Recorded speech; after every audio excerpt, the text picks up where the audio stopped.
This video contains a tutorial on how to hide TikTok following list. I guarantee it will work. Before starting the tutorial, make sure your TikTok application is on the latest version. To hide your TikTok following, then follow these steps. First, go to your TikTok profile.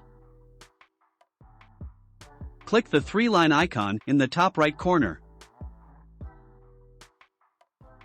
Click the Settings and Privacy menu.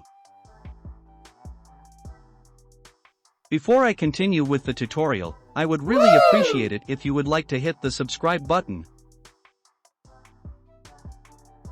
Then click on Privacy. Scroll down, then click on the Following List menu. Change this setting to Only Me. Let me know in the comments, did this tutorial work for you? Write in the comments column if you have any questions. See you in the next video.